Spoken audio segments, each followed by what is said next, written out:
We will be continuing in the 8th book of Israel, part 2, persecuted but not forsaken. And we are in chapter 6. And the title of this sermon is Yahweh is the only power, number 4.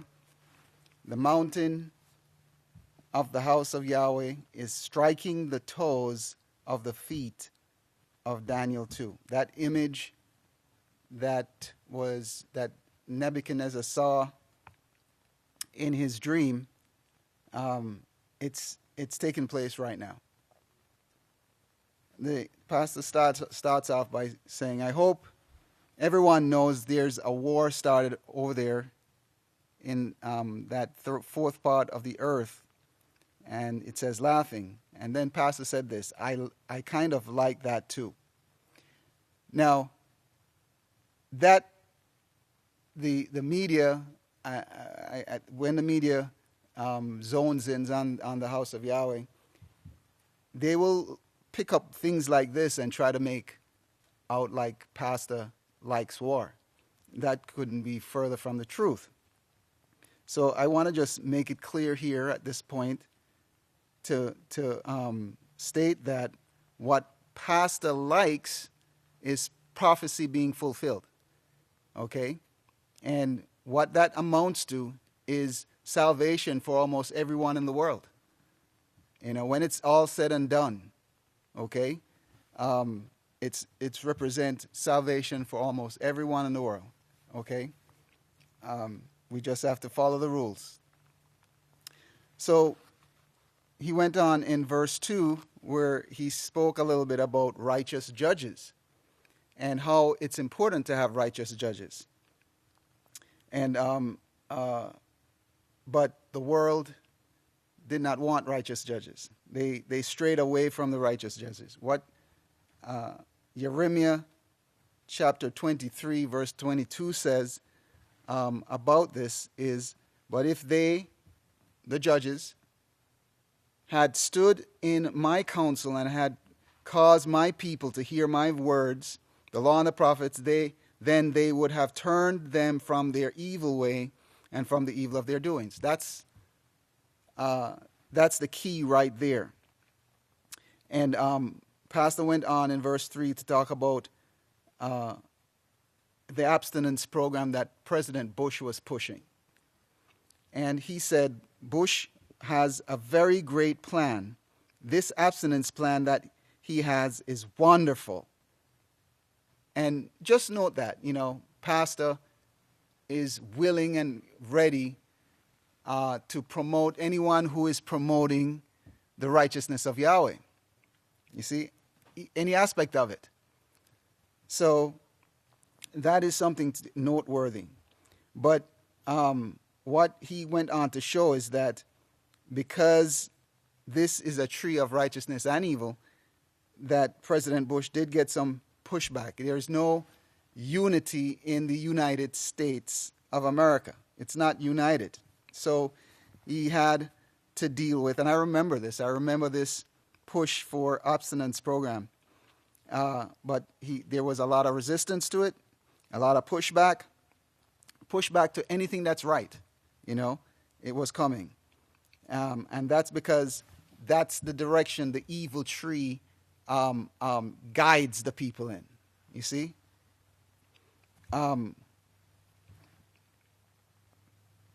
See, what Pastor laid down a little guidance here in how we can go about, the world could go about implementing righteous laws.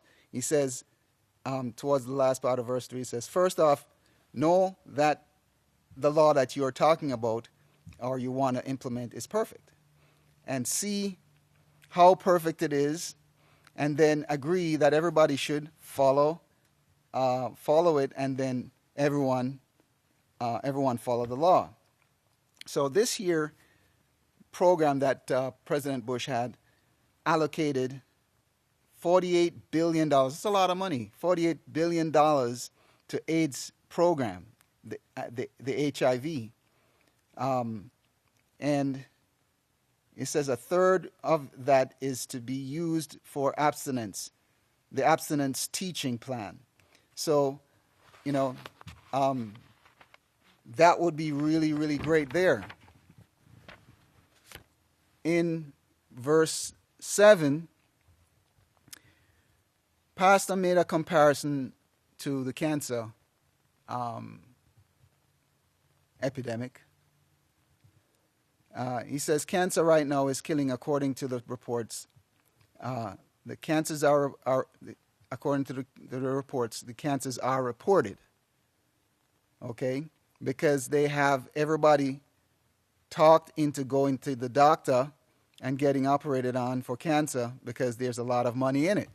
Okay? So they got, in other words, what Pastor is saying here, they got cancer the way they wanted it, so to speak, at this particular time, because you can't go nowhere else to get your cancer treatment. If you're a child under 18, your parents can't give you alternative treatment.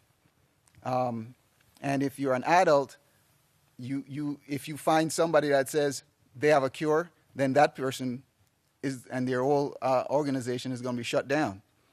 So, the adults can go and do certain things and can choose to do certain things, but they can't be entertained by an alternative doctor, okay, that claims to have a cure. So that's how they have this thing locked up. In verse 8, it says, but cancer is killing right now more people than AIDS, tuberculosis, and malaria, all combined. But the problem is all AIDS are not reported, at least at this time. When this was written, see, when this message was given, which was 8th Roman month, the 9th day of 2008. So it says all AIDS are not reported, and we have states where it's illegal for them to report a person that has AIDS. So that was to protect against discrimination, etc., etc. But now they have AIDS treatment where they want it. You see, just like how they have the cancer right now. Okay, they have the cocktail of different drugs.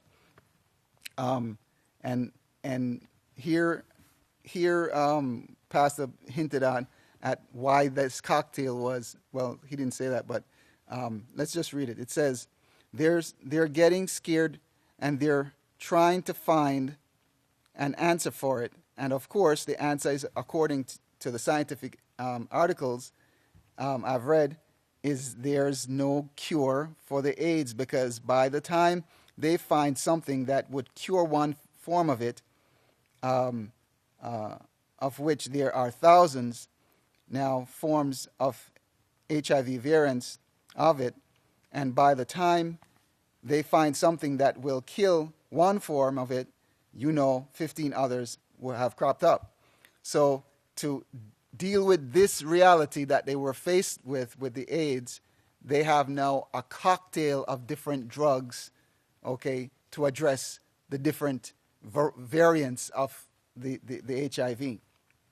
But the truth of the matter is, as Jeremiah 30 verse 12 says, is that your afflictions are incurable. You see?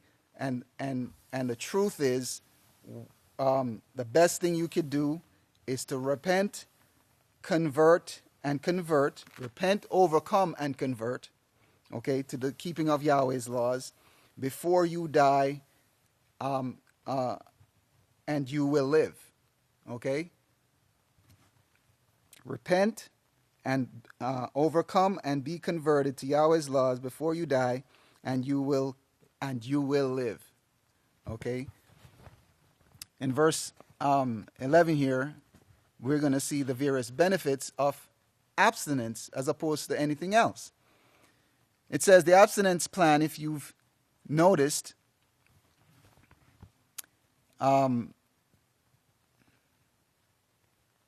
if you've noticed, the abstinence plan, it would work. It would actually work.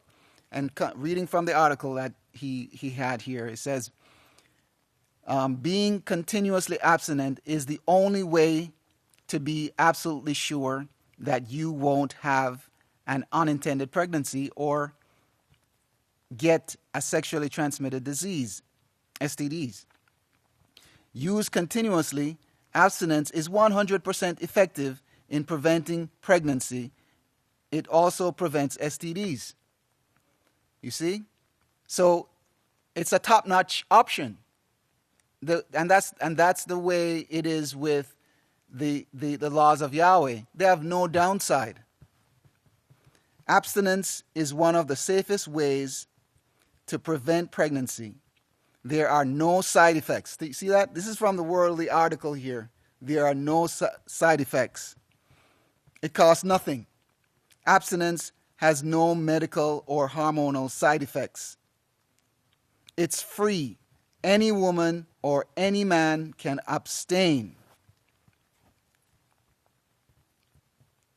And even though the parents were saying, no, my teenager is not going to abstain. Okay, that's what they were saying. And they were saying the other side of this was pushing vending machines in the schools where they could go and buy and punch and get condoms.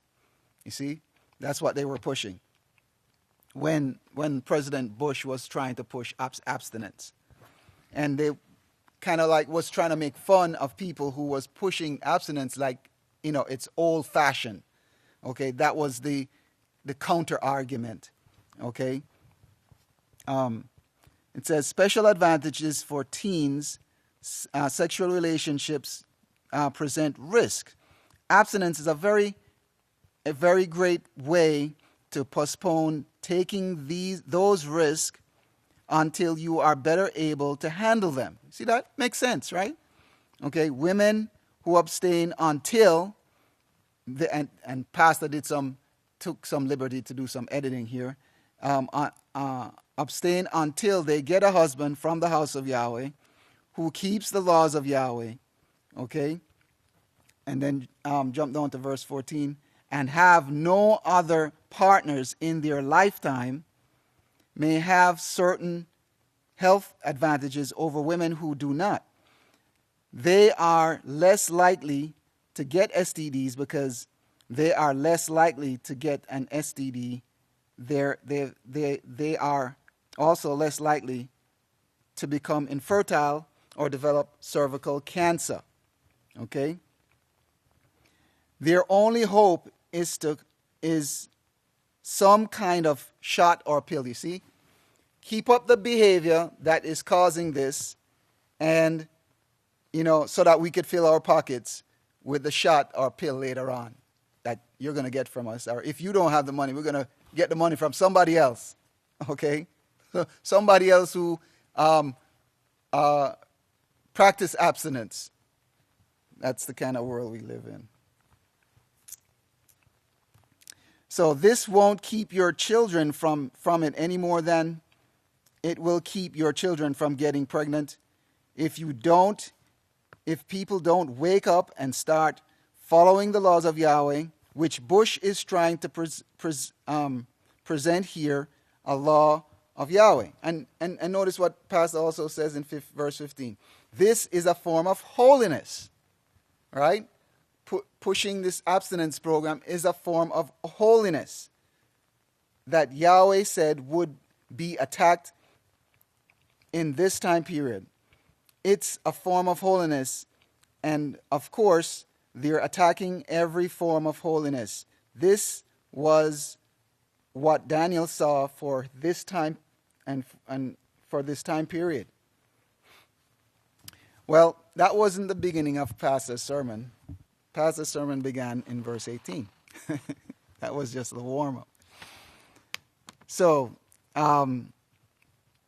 it says if you'll turn back over there to Daniel, and you mentioned chapter 1, verse 19. It says, of course, he shows here the setup that was actually set up in the beginning. And if you remember, Yahweh He allowed this same mixture that we're talking about here, okay, the Babylonish mixture. And this mixture was in the Garden of Eden. It was in Egypt. It was in Babylon. And these last days, okay.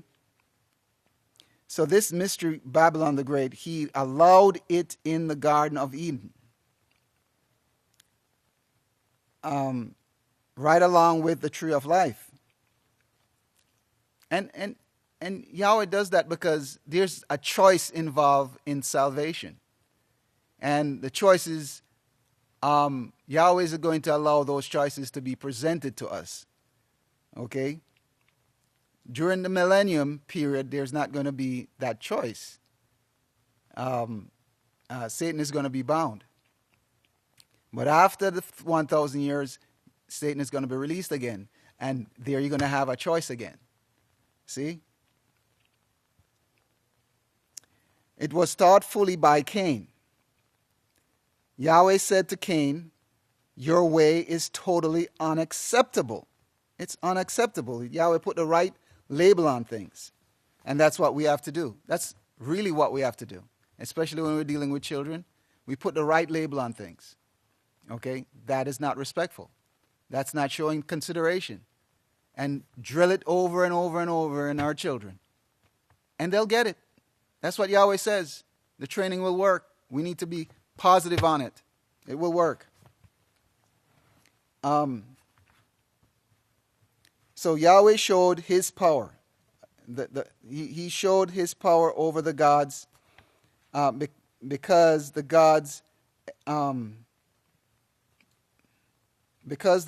every known god was worshipped in Babylon. At that time, it was like Egypt, and they had all kinds of religions.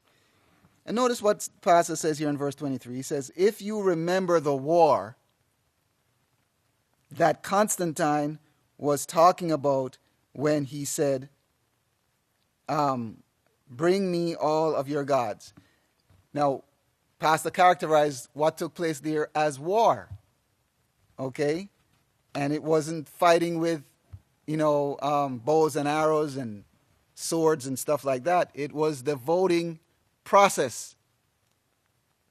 He said he brought in all the religions. If you remember, they did the same thing at the UN. And I remember that. I was there when Pastor, came to New York. And we were invited. The House of Yahweh was invited to the UN in New York and then to Rome.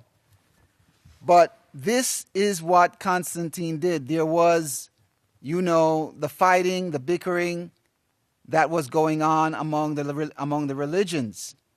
They wanted a god. See, they didn't want Yahweh. They didn't want Yahweh. That's the important thing right there. They didn't want Yahweh. So let's talk about it. See? In verse 32, it says, "This is also the division that we see concerning President Bush's plan for abstinence. Many of the states, I don't remember the exact number, but a huge number of the states that have been convinced by religions said they didn't need the abstinence program. So there was that pushback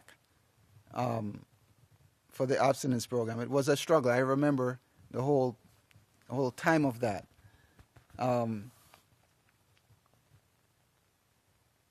Now, this section here that I'm going to be reading has to do with the daily grind. And it's,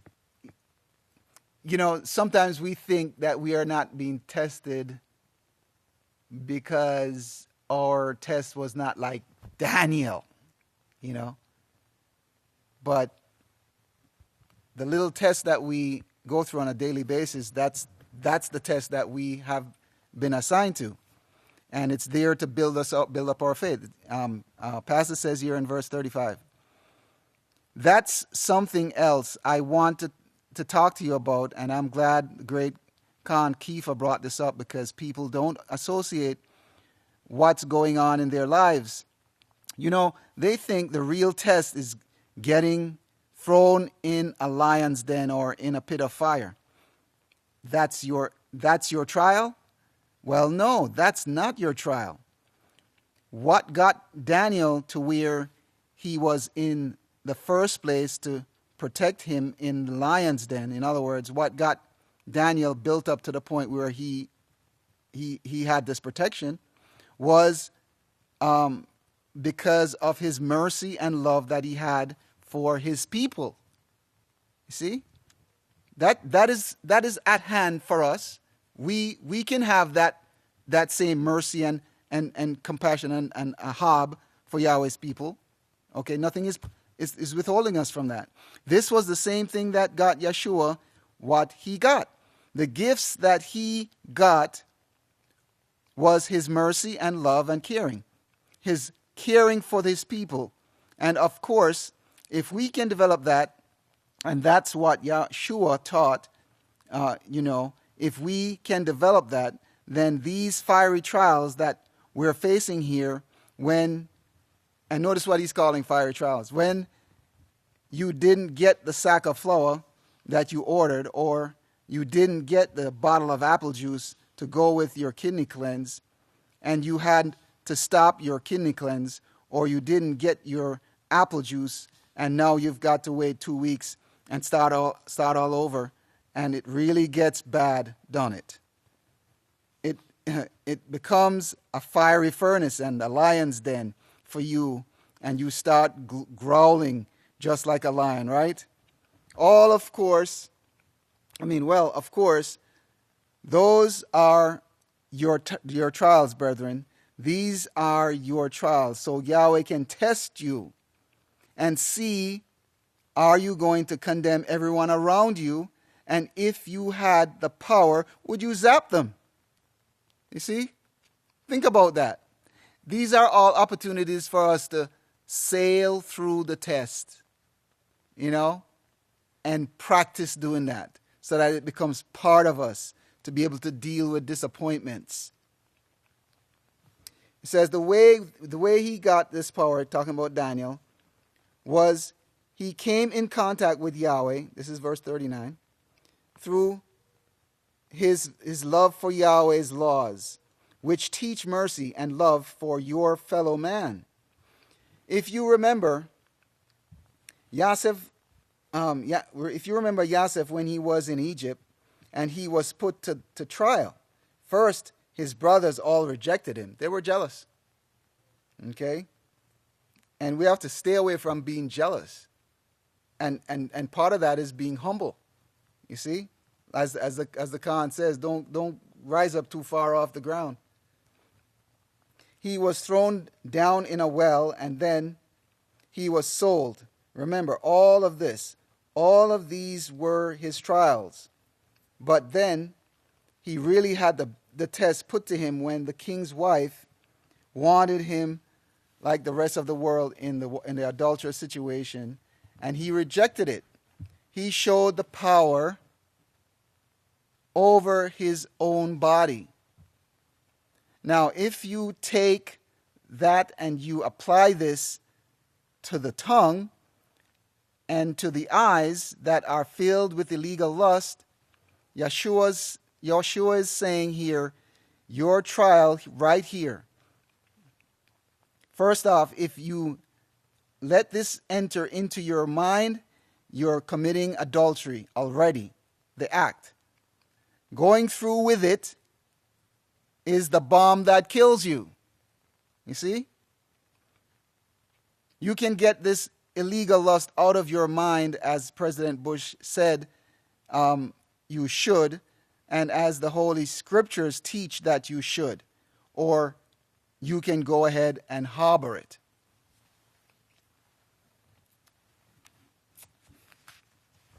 You see? Daniel was a righteous man, and he loved the laws of Yahweh. He loved the people and proved that he loved the people. Yeshua was too. And both of them received great power in doing this. And that's the only way we're going to do it, brethren. That's the only way we're going to do it, through all these tests. Make the best out of the time that we have. Okay? That's our challenge. In verse 51, it says, "Now, we know when Daniel lived." And this is important. We know when Daniel lived. We know when he wrote his prophecies. This is verse 51. We know when this king ruled the earth right here, when he ruled all nations. This is a matter of history. It's a fact of history, all of this. These are facts that we can depend on as to when these times took place. And then, after Daniel, died, Daniel didn't even live to see these kingdoms develop, but he prophesied that they would develop. And that's the important thing. You see, this prophecy of Daniel here has gotten the attention of a lot of skeptics. They cannot wiggle their way around it. It's fact. The history proves it. When the prophecy was given, these kingdoms were not around. Okay, and then they were formed and came into being, and take over other kingdoms. Okay, and fulfill the prophecy. How could that be? In Daniel 2, verse 21,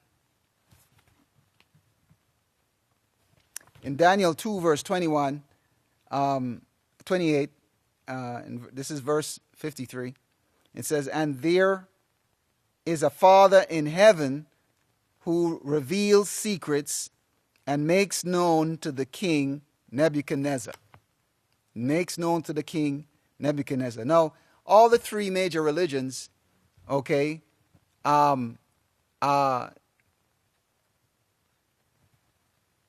would not reject this. You see? Were they talking about Islam, Christianity, or Judaism? Okay? This is all part of all those three religious faiths' beliefs. Okay?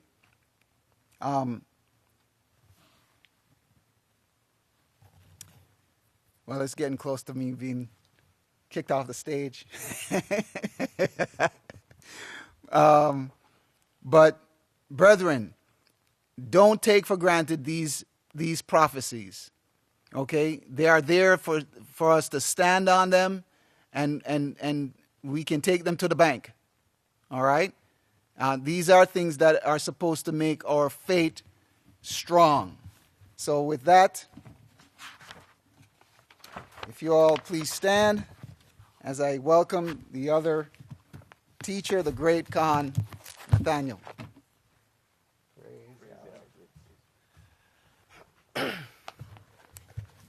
Praise Yahweh. Men of Yahweh, please be seated.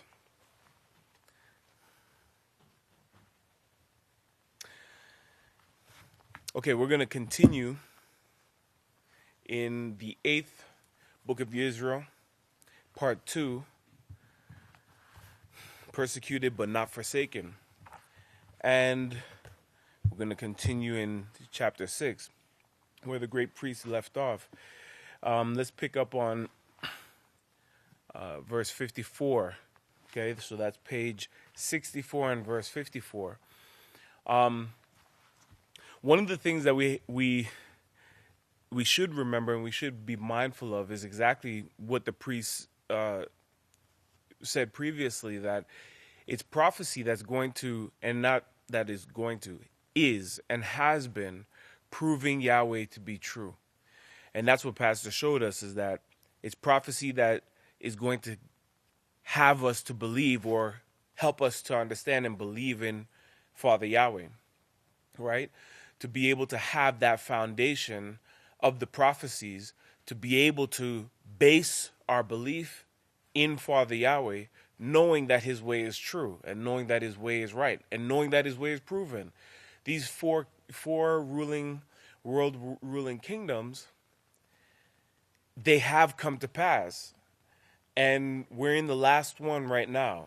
Okay, we're dealing with the last one right now that is a mixture of iron and clay. And if you look at the image that was shown to Daniel, of which we'll get into in this lesson, but you remember the scripture shows that Satan brings the strength of the nations down. And you can see that exact same pattern in these world ruling kingdoms. As time went on, their strength started to diminish and was diminishing, while technology was progressing and getting greater and getting more wonderful, right? But you remember the head was a head of gold. By the time it was all said and done, it was feet mixed with iron and clay. You know, it went from gold to silver to bronze, and then it went to iron, and then iron mixed with clay. So you can see the quality of metal, the different qualities of the metals actually goes down in grade. Okay, it actually goes down in its value. And that's what we see with the morality of mankind today has gradually gone down. Okay? In the days of the prophets, even the harlots were covering themselves. Right? There was a level of modesty with the prostitutes. Okay? Today is a completely different story. Okay? The most delicate woman is the one that shows herself the most. You know? And wants to maintain a level of respect. You got to respect me. Respect my body. You know, this is my body. It's not for anybody else. I get to show it whenever I want. And nobody can regulate me in that aspect, right? So this is the weakness of mankind and the systems of mankind. Eventually to where they have to use war in order to settle their disputes because their brains are not working. Right? Because the brain is not able to think, consider, and use similitudes appropriately so that they could come to a viable answer. Okay? They're not able to draw these proper conclusions. So let's pick up here where Pastor shows, and he's talking about Nebuchadnezzar. Nebuchadnezzar said, bring me all the wise men, and I'll know. Now, Pastor says right here something that's very interesting, because he said that even in those days, Nebuchadnezzar knew that he couldn't trust these false prophets, right? I mean, he couldn't trust these false prophets. Previous kings even threatened these guys with death. Look, you don't try to fool me either. You tell me what it is or you're dead. Right? Because they know that, you know, there's folly, there's deception within their own system. Okay? Within their own governmental system. So Pastor says here, he says, you tell me, this was Nebuchadnezzar saying to his false prophets, you tell me the dream, and then you tell me the meaning of it. Then tell me the meaning of it. Right? Tell me the dream, tell me the meaning of it. I'll know you're not lying and deceiving me. He knew, as we know today, how deceived the gods are and their preachers are at this time. Nebuchadnezzar knew it, and that's the pattern that it has always been. You know, Yahshua Messiah even said, look, as you see today, there's going to be all of these different aspects of man's carnality taking over their minds, as you see today. But what occurs with the weakening of mankind, as man falls in his level of morality, his levels of ability to think, consider, and use similitudes, they have to turn up their technology. Okay? They have to turn up the technology. They have to they have to force the land to produce with fertilizer, because somehow they forgot that they needed to give the earth the seventh year of rest so that it can replenish itself, it could gather itself, so that it could serve you for another 6 years and give you more than what you could ever dream of. And we just drift further and further away. When the great Kahan was going over, and Pastor goes over here, concerning AIDS, one of the things you have to understand and remember is what Pastor showed about COVID-19 is that COVID-19 has all of these diseases. That's why some conspiracy theorists will say, rightfully, that COVID-19 exhibits the same effects, the same symptomology of HIV and AIDS. That it behaves the same way. And it's also just like bronchitis. And it's also just like the common flu. And it's also just like cancer. And it's also just like herpes. And it's all of these different, and I'll say herpes because there's lesions on the feet that show up with COVID-19. There's lesions that actually start coming up on the feet. That's herpes simplex, right? So just like what Pastor showed, all of these different aspects, they all come together to form a broth of abominable things. And in these last days, we're at the stage where, it's interesting too, that the structure that was shown to Daniel, the feet were iron and clay. And one of the curses in Deuteronomy is that your land will be iron, right? And that clay, that dust will be falling from the sky on your head until you're destroyed, right?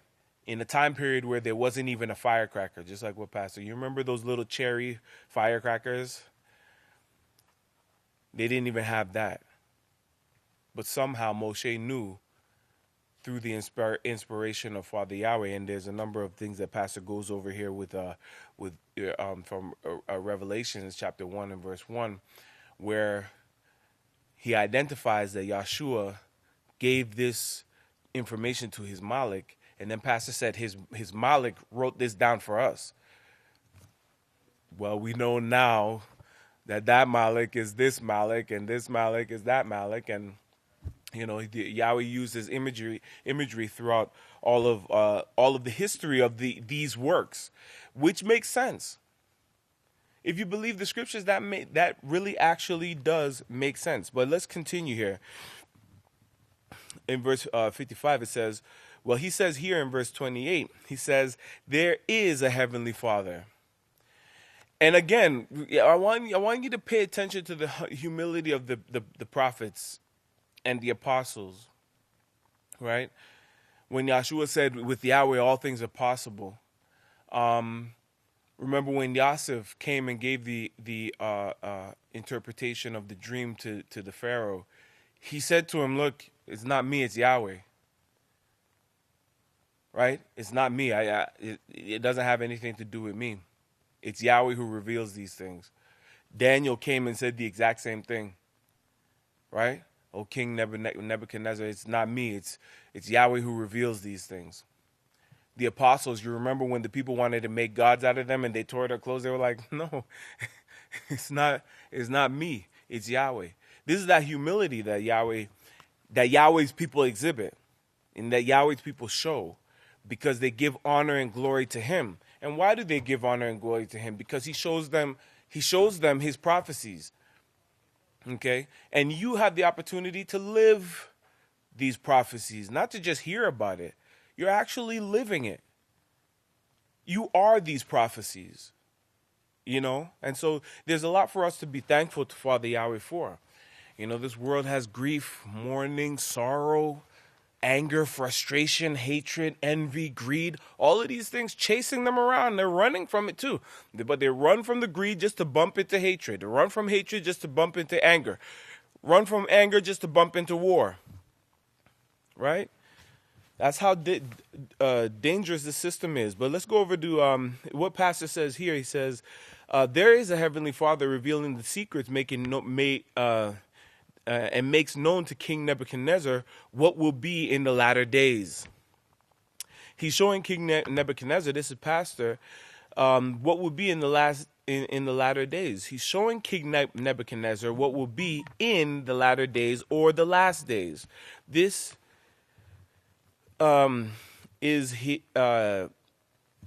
he's showing what will be in the last days, or could translate it last days or latter days, either one. Okay, so it's either the last days or the latter days. Verse 56. If you hold your place there and go over to Revelation chapter 1, you'll see 1 and verse 1. You'll see there is a finishing book on this thing, revealing what was revealed to Daniel, because Daniel had closed the book and the seals of the prophecies until the time of the end. Let's see, where is it? Pastor had made mention of the book of Yahweh, and how amazing it is that the book of Yahweh made it to this time period. Okay, it's really an amazing thing, but that's part of it, though. Daniel sealing up the vision, sealing up these things. Number one, he couldn't understand it. There's no way you would be able to even fathom what mankind is able to do. Walk around with a computer in your pocket. I mean, that's enough to make him sick. Imagine trying to explain someone walking around with a computer in their pocket. You would then have to explain what a computer is. You would then have to, how did you get the whole world in your pocket? How did you fit the whole world into a little box? Is that like the Ark of the Covenant, or what? Right? Imagine Daniel trying to understand. Yahweh is just like, look, I am a merciful heavenly Father. Don't worry about it, Daniel. Oh, but I want to know. Don't worry, Daniel. You can't fathom these things, okay? Just lock it up. So, it was sealed up until the time of the end, the latter days. Verse 57, Yahshua called it the last generation when it would be revealed. Yeremiah said it in the last days you'll understand perfectly. And that's what we're giving the opportunity to have, to understand perfectly what Father Yahweh had brought forth all the way back in Genesis. What he brought to the prophets. Why the book of Yahweh was configured the way that it is. Remember when I can't remember if it was Rachel or Leah, but we mentioned this before. Remember when she said, "Give me a child"? She said to Jacob, "Give me a child or I'll die." Today, in other words, in this time period, the last days, science has shown that with each conception that a woman experiences, that baby shares stem cells that go through the womb and into the woman's bloodstream, and goes and cures broken this and heals that, and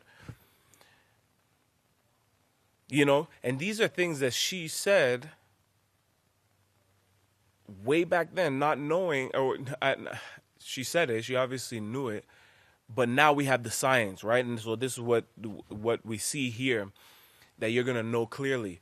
They weren't able to see as far as the Hubble space camera, or whatever you call it, is able to see the way that we're able to see it, to recognize the galaxies. They knew that the constellations were there. That's written in the scriptures.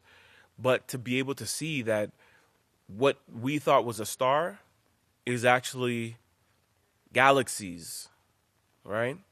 So let's keep going. Where Pastor shows that in Isaiah 2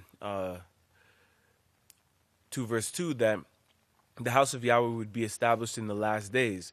He goes on to also show that Satan has brought forth this concoction, this concoction of this beastly system, right? That is causing its people to give honor and reverence to the first beast.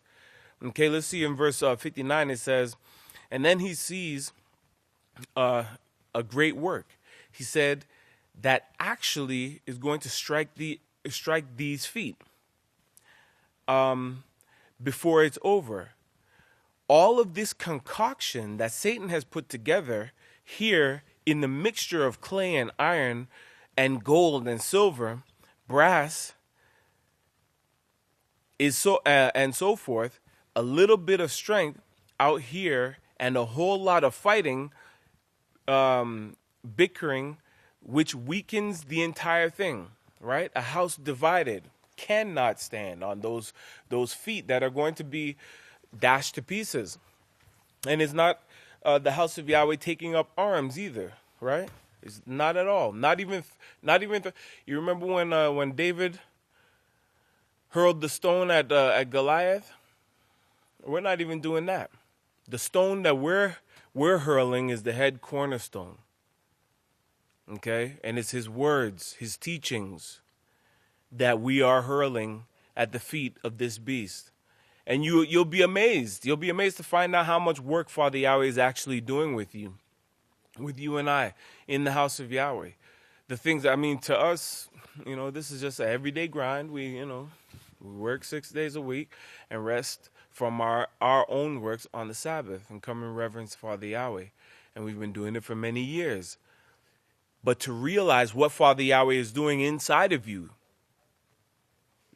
inside of your brother who offends you, inside of your children who get you upset, inside of your mother who irritates you, right? Your father who embarrasses you.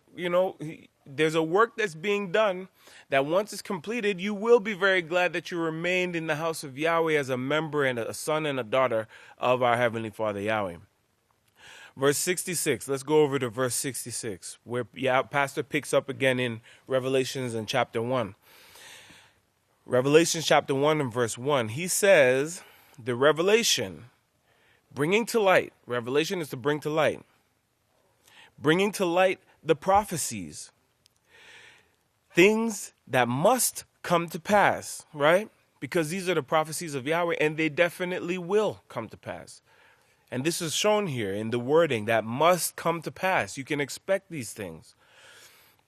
The revelations of Yahshua, Messiah, which Yahweh gave to him, according to prophecy now.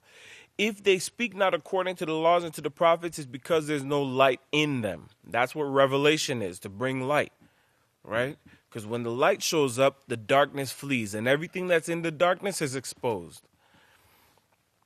Revelations. So it says here, so the revelation of Yahshua Messiah, which Yahweh gave to him to show to his servant the things which must shortly come to pass, or which must come to pass in a short time, right? In that short time, right? That time that will be shortened, okay? Let's draw correlations here. In that time period that will be shortened, that last days, the last 3.5, that was prophesied that the witness would be teaching. And he's been teaching it faithfully, diligently, vigilantly. Right? It says, he sent and signified it through his Malik to his servant Yachanan, who, of course, copied it for us. Right? So Yachanan copied it for us. But he got it from Yahshua's servant. And who is Yahshua's servant? Okay? Yahweh is so awesome. Yahweh doesn't use heavenly Malachim to do a work on the earth.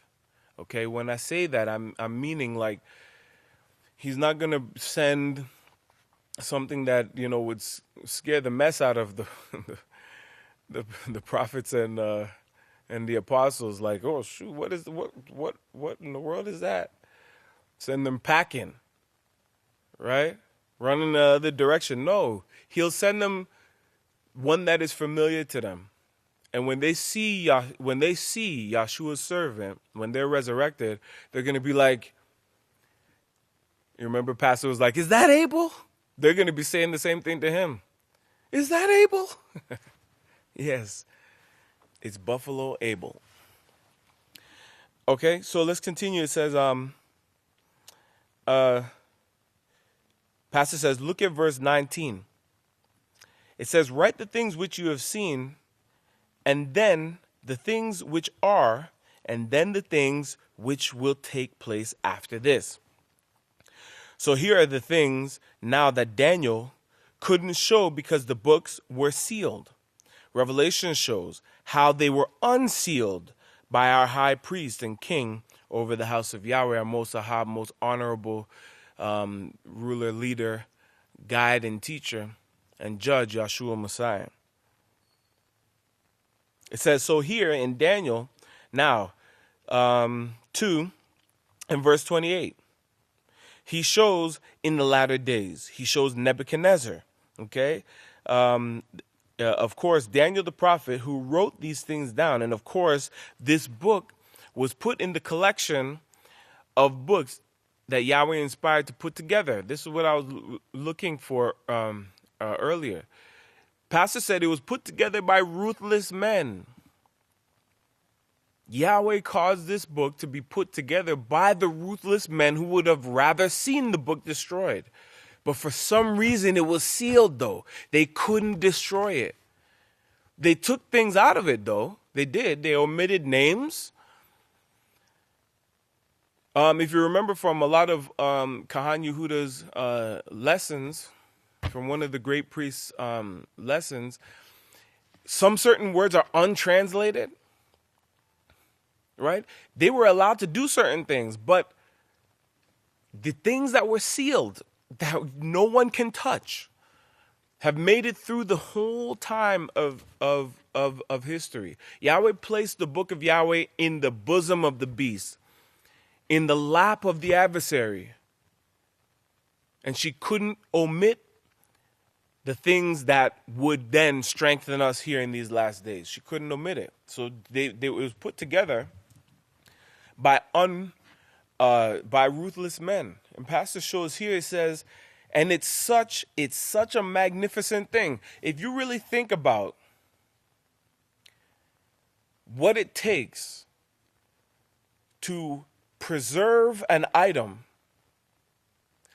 among inside organizations, inside a body of people who would rather see that item destroyed, I mean, that is such an amazing work. Right now, the Catholic Church is striving hard. They're trying to make a move. Okay, they are making a move. The Catholic Church is making a move, a big move right now. Okay, now you'll know that they're making certain moves because they put themselves back out in the news. They put themselves back out in the forefront. Okay, right now they're throwing Pope John Paul under the bus. Okay, they could sacrifice him. He's dead already. You remember they dug up some of the other ones and put them on the stand and said, "Talk, give an answer for your deeds." But the Catholic Church is preparing and is making a move right now as we speak, and it's going to be a big move. And this is the time period that Pastor's been speaking of, right? The time period that you and I have to be ready. So what manner of individual ought we to be? We ought to be faithful, loyal, diligent, mindful, considerate in every action in order to find ourselves approved to Father Yahweh. Look at what it says here in verse 70. Well, here now in chapter 2, still in chapter 2, Daniel says, Daniel 2 verse 32, this image's head was of fine gold, and its breasts and the arms were silver. The stomach and the thighs were bronze, and his legs were iron, and his feet were part iron and part clay. Verse 34, you watched while a stone which was cut without hands struck the image on its feet. Okay, so this image was struck right at its foundation. You remember, Pastor showed that Great Britain.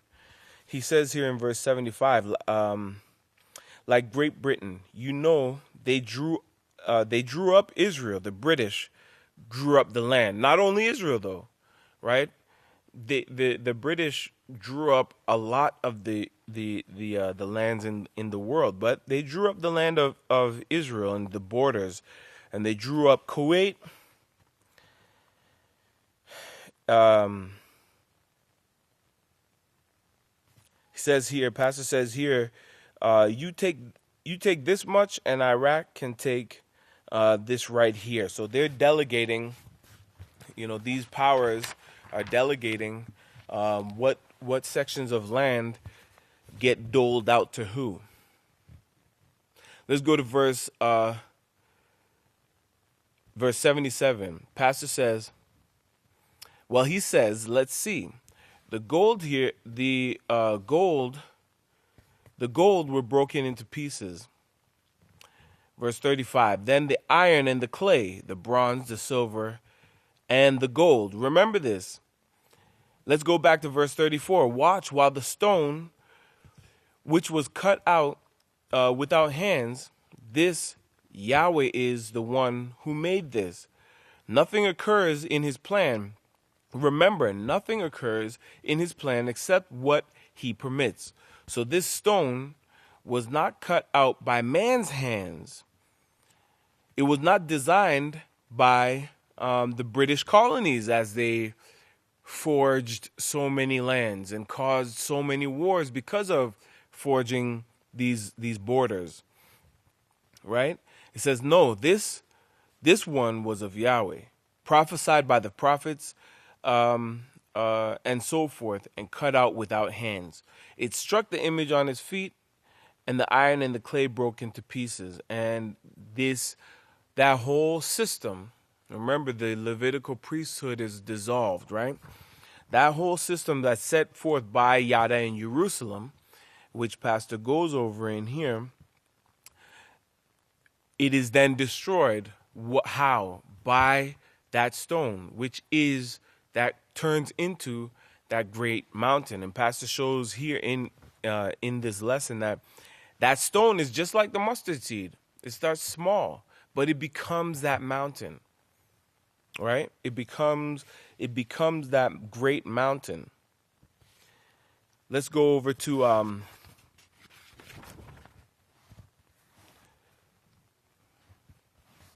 let's go over to verse 98. We, believe it or not, are in the darkest time period that you see right now. Believe it or not. This kingdom here is going to grow. Okay, it's going to grow.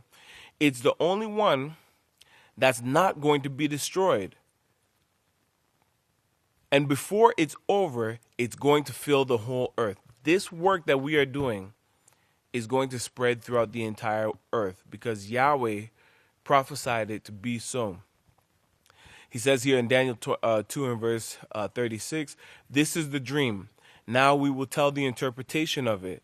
You, O king, are the king of kings, and Yahweh in heaven has given you this kingdom. So that's Nebuchadnezzar, the head of gold. For your homework, go ahead and finish the rest of this chapter. And for the next class, next week, we'll pick up on chapter 7. But be encouraged. The work that we're doing today is unmatched. We have a great teacher that Yahweh set in front of us, and we have an awesome, awesome reward awaiting us if we remain firm and stand fast before Father Yahweh. So praise Yahweh. If you'd all please stand, we'll go ahead and have closing prayer.